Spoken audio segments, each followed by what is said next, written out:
Okay? So tayo naman ngayon ay magbabalik-aral. Ano naman yung tinalakay natin noong nakaraang araw? Itaas ang kamay sa gustong sumagot.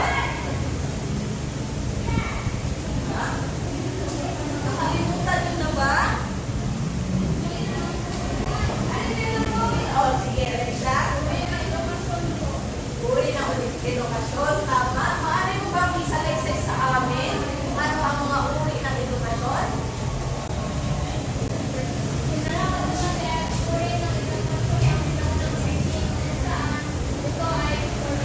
Tama.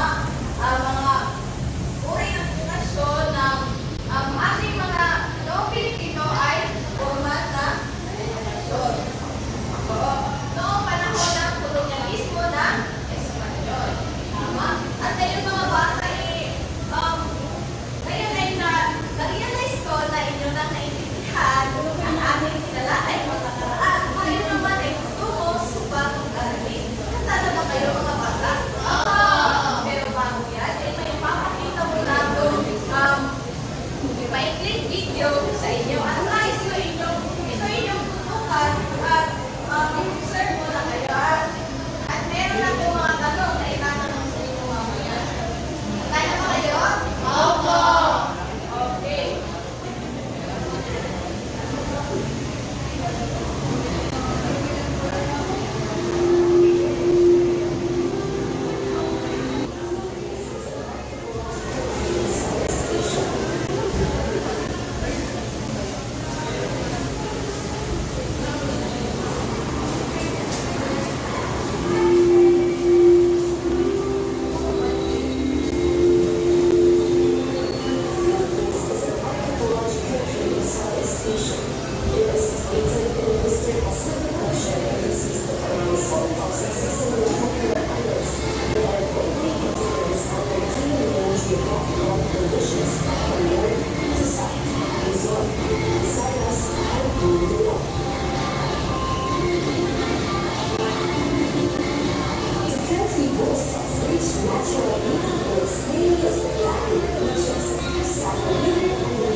Ayan. So ngayon mga bata, ano naman ang masasabi ninyo sa video na ito?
Ikaw, kumakain ka ba dyan? Ano ba yan?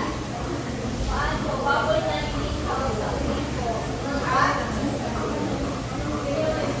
At inilaw na sila ko. Ang tawag dito ay sinulaw. Sinumpaan, inilaw. Ito ay isang kombinasyon. At ito ay galing sa Northern Vietnam. Kaya pag may nakita kayong sinulaw, sabi niya talaga saan galing? Vietnam. Originated sa Northern Vietnam. Sila naman, nakatira sa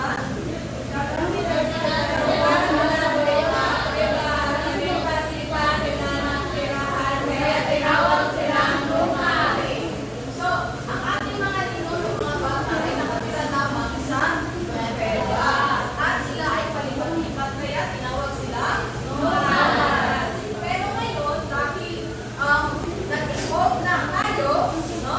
Ang ating bahay naman eh, ganito na. At minsan nga, yung iba ay gawa ng semento at bago. So, ito naman ang halimbawa ng bahay sa Batanes. Ano tawag ito? Stone house. O, gawa yan sa literal na bato. Tingnan ninyo mga bata. May bato at ano ito? Dayami. Tama, magaling. At ito naman, makikita natin yan sa Luzon. Tama. Sunod naman. May mga halimbawa na ang mga badyaw, ang bahay nila ay wala sa iba. Yung iba ay wala sa lupa kundi nasa dagat. Sumisipin natin. Oo, parang sumisipin niyo mga bata kung kayo ay nasa bahay ng sa dagat yung bahay ninyo. Ano kaya yung mararamdaman? Ano yung mararamdaman kapag ang iyong bahay ay nasa dagat? Tama. Ano naman kung gusto mo matulog? Ano ang iyong nararamdaman?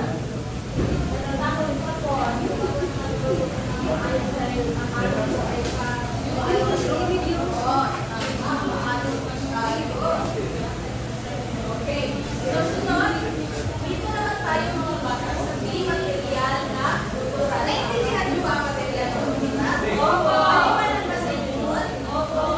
Naliwan naman tayo sa material na kultura. Ano kaya ang material na kultura? Makibasa na? Oros?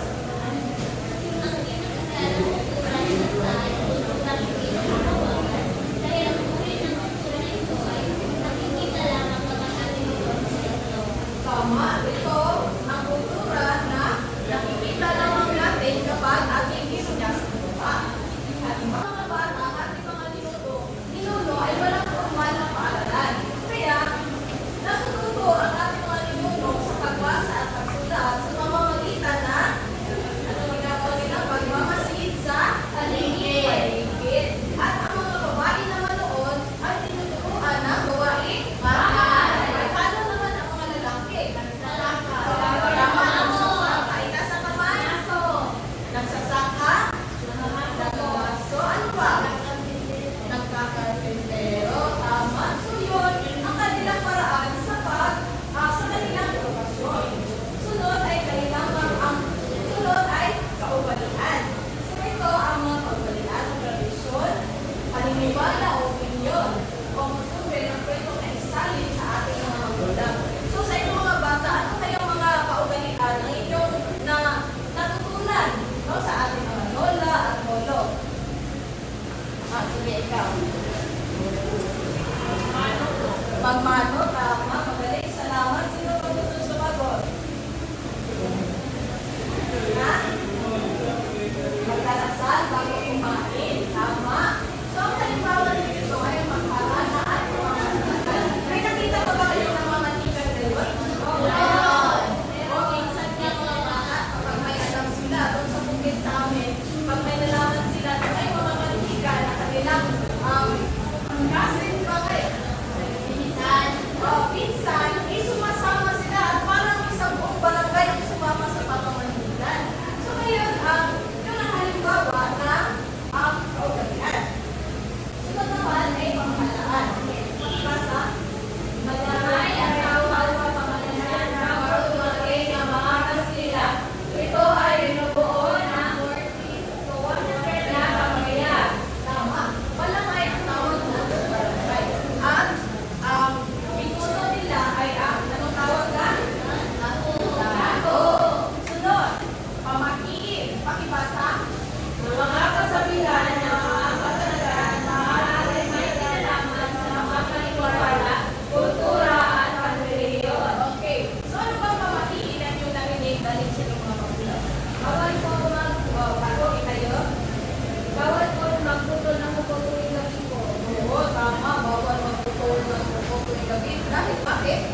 dito.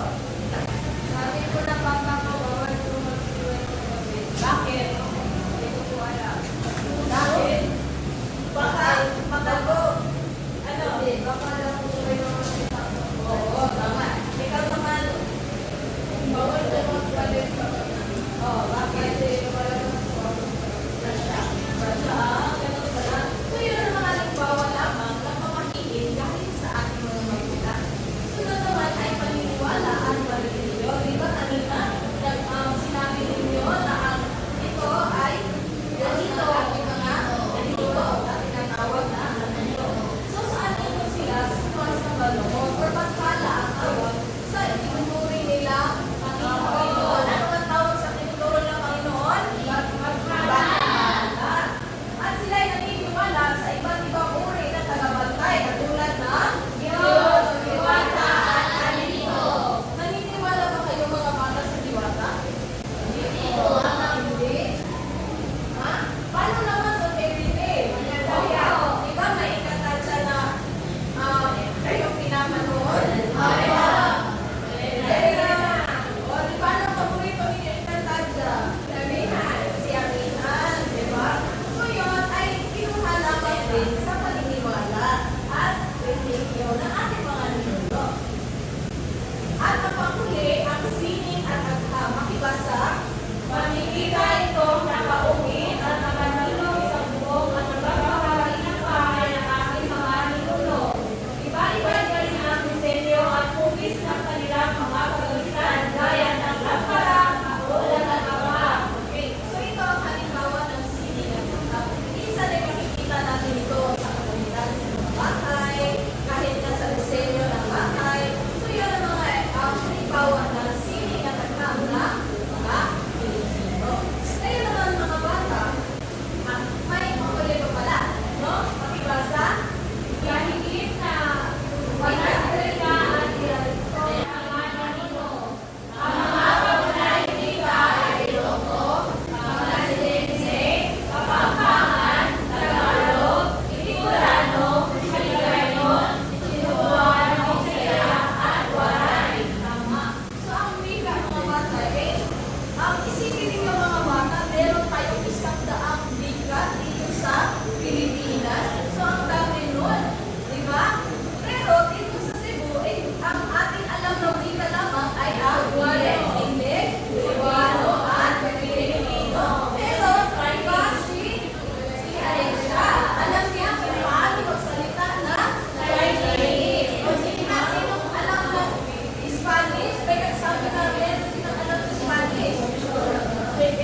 Okay,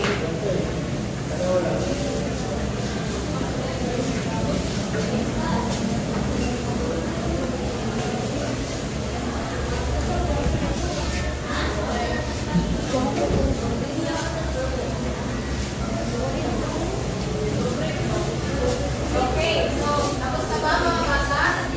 Nasa luto na ba kayo? Okay, so ang gagawin ninyo, settle down.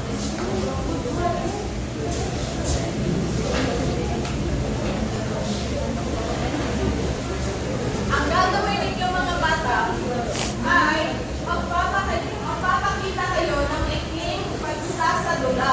2 hanggang 3 minuto tungkol sa isang tradisyon o sayaw sa kanilang kalaligan at magbigay ng kaunting paliwanag kung bakit ito mahalaga. Okay, so may halimbawa tayo dito mga ilong, palanang, pagiging, pagsamba, pistahan, iba pa. Okay, so bibigyan ko kayo ng pinululuto sa paghaharap. At kung sino ang mananalo ay may ibibigay ako ng kaya kami nga lang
Tapos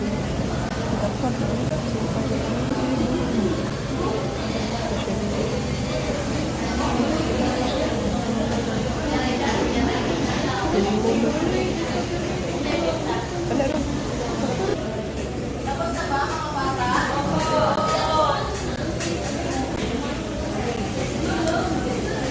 Okay. So pagkat na, tapos na ba kayo? Handa naman lahat? Okay. So tinatawagan ko ang unang pangkat dito sa harap. At ipakita sa amin kung ano ang inyong gagawin. Sino ba pangkat una?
kayo ng apat na minuto.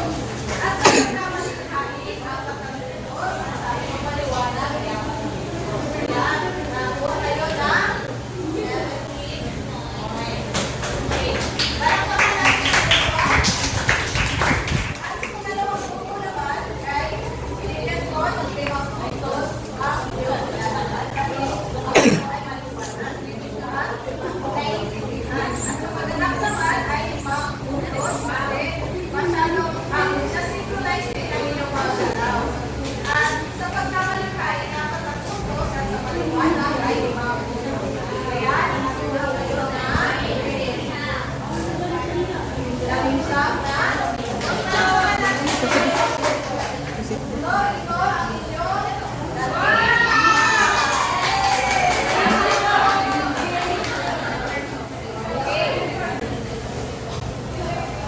So ngayon, ang nais ko tingnan kung may ticket ang ating aralin. May ibigay ako pagkaganda. Okay, so pakipilangan yung mga kanay.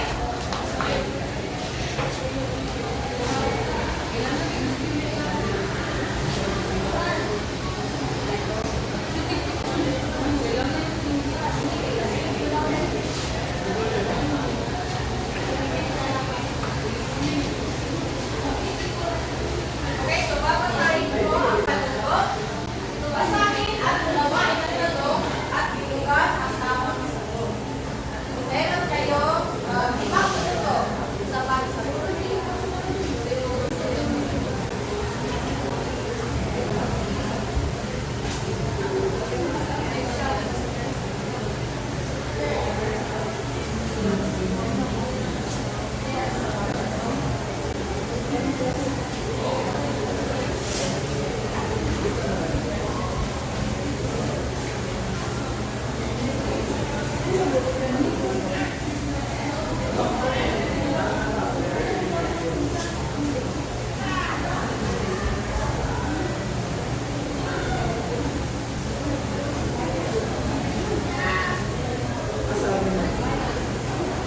Tapos na ba mga bata?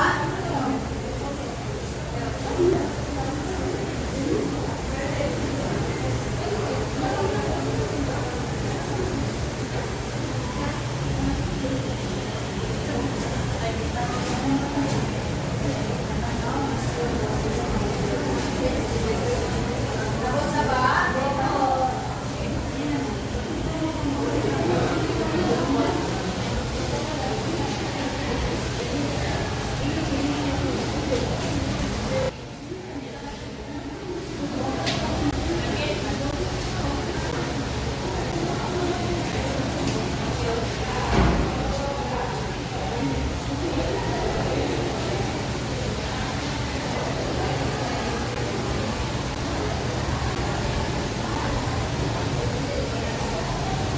Okay, so tapos na ang inyong oras. Ngayon ay papastuhan natin ang inyong mga papel at sagot. Okay, so sino gusto sumagot mga bata sa unang punto? Okay, Jeremy? Ang tao sa paraan ng pagbuhay, tradisyon at paniniwala ng isang tao o lugar ay sipo, kultura. Diba? Tama. Okay. Sunod, sino gusto sumagot sa pangalawa?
bata. So, ipasa ang mga papel dito sa harap.